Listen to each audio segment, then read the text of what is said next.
Labdien, dārzmīļi! Mūsu labsajūtu veido vide, kurā ikdienā uzturamies. Vides iekārtošana savukārt var prasīt daudz laika un pūļu. Īpaši labi to zina dārznieki, jo dārzs aug salīdzinoši lēni, un rezultāti bieži vien pilnībā redzami un novērtējami tikai pēc vairākiem gadiem. Neprofesionāļiem dārza plānošana un pareiza augu izvēle var šķist sarežģīts process. Mēs centīsimies to iespējams atvieglot un ietaupīt jūsu laiku sniedzot noderīgus padomus.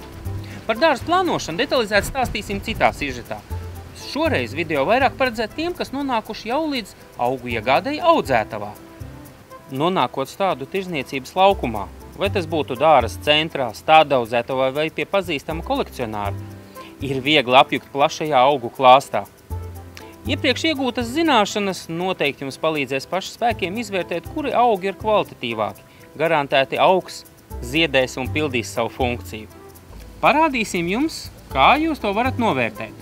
Pirmais, novērtējiet augu vizuālo izskatu, vai tam nav daudz sausu un slimību zaru vai skuju, vai lapojuma krāsa nav šķirnei stipri neraksturīga. Optimālo lapu krāsojumu varat iepriekš pārbaudīt augu katalogos. Tīri kā piemērs. Šeit ir redzama tūja ar izteikti dzeltenīgu skuju nokrāsu. Tas ir šķirnei raksturīgi. Savukārt līdzās atrodas paciprese, kurai ir stipri apdegusi apakša, un tas jau vairs nav labi. Apskatieties, vai augu nav apsēdušas kādas slimības vai kaitēkļi. Parasti pirmais, kas par to liecina, ir dīvaini izaugumi uz lapām vai čūlu veidošanās uz stumbra.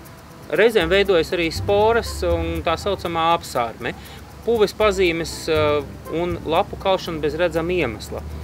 Ne viss ir kaitīgs un nāvējoši augam, bet pievērst uzmanību vajadzētu. Iegādājoties gan lapu, gan skuju kokus un krūmus, pievērsiet uzmanību, cik daudz zemes ir podiņā. Vai podiņa lielums ir atbilstošs augam, jo, ja augs būs pārlieku liels mazā podiņā un tajā būs maz zemes, tas liecinās par sliktu attīstītu sakņu sistēmu. Šādi augi ir vājāki un sliktāk ieaugās. Jo lielāks augs ir, jo rūpīgāk kopšana nepieciešama pēc iestādīšanas. Savukārt, stādot mazākus augus, jums būs diezgan ilgi jāgaida, līdz viņš pieaugs, bet tie tomēr ieaugsies daudz labāk. Optimālais variants kā vienmēr ir kaut kur pa vidu. Nedaudz citādāk kritērija jāņem vērā, izvēloties ūdens augus. Šeit iesaku izvēlēties tieši lielākus augus, jo nonākot izteikti atšķirīgos augšanas apstākļos, tie var nomest lapas. Bet savukārt uz barības vielu rezervu rēķina. Jaunās lapas tiks izaudzētas ļoti ātri. Svarīgi ir arī tas, cik sen augi ir podoti.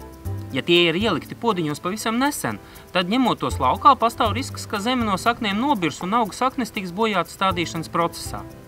To, vai zeme nobirst no saknēm, var pārbaudīt diezgan vienkārši, pirms stādiņa iegādes, piepaceļot šo augu nedaudz laukā no podiņa.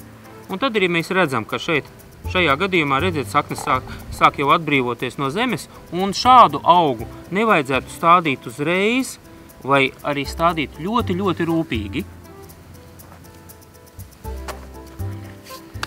Pārāk ilgi podiņā noturēts augs arī nav ieteicama izvēle. Tā sakņu sistēma ir stipri pāraugusi un barības vielas podiņā ir palikuši būtiski mazāk, kā rezultātā augs vairs nav tik spēcīgs. To var noteikt pēc tā, ka redzamas saviešās sakņu atveses, kas jau nāk laukā no podiņa. Kā šajā gadījumā.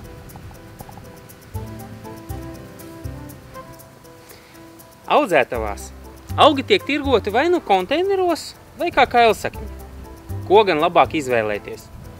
Abos gadījumos ir gan plusi, gan mīnusi.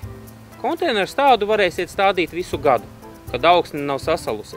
Savukārt sakņu sistēma tiem praktiski netiek traumēta, līdz ar to mazāks arī neieaugšanās risks. Kailsakņi ir teju uz pusi lētāki, jo to audzēšana nav prasījusi tik liels ieguldījums. Toties stādāmi, tie ir tikai pavasarī un rudenī bezlapu stadijā. Ja izlemsiet iegādāties kailsakņu augus, ir jāatceras, ka to transportēšanai jāpievērš īpaša uzmanība. Kailsaknim, atšķirībā no auga, konteinerā saknes nav aizsargātas pret mehāniskām traumām un izžūšanu. Tas nozīmē, ka tos vajadzētu uzmanīgi sasiet buntēs un saknes ievietot plēves maisā. Pie ilgākas transportēšanas saknes būtu vēlams iemērkt pat māla ūdens maisījumā un ievietot, piemēram, mitrā kūdrā, lai uz saknīm pielipusī māla kārtiņa un kūdra aizsargātu saknes pēc iespējas ilgāk. Un ir vēl viena svarīga lieta, ko vienmēr der paturēt prātā dārzus plānojot un augus iegādājoties. No siltākām vietām ievesti augi, kas var tikt piedāvāti augu tirgotāju katalogos un audzētavās, varbūt nepiemēroti mūsu bargajām ziemām un izsalti. Tādēļ pirms iegādes vienmēr pārliecinieties par augu ziemcietību. Informācija par augiem un tuvāko audzētavu vai to pašu dārza centru var visai viegli atrast dažādos interneta resursos, vai arī stādaudzētāju biedrības mājaslapā, kā arī mūsu mājaslapā www.dārznica.lv. Līdz nākamajai reizei! Atā!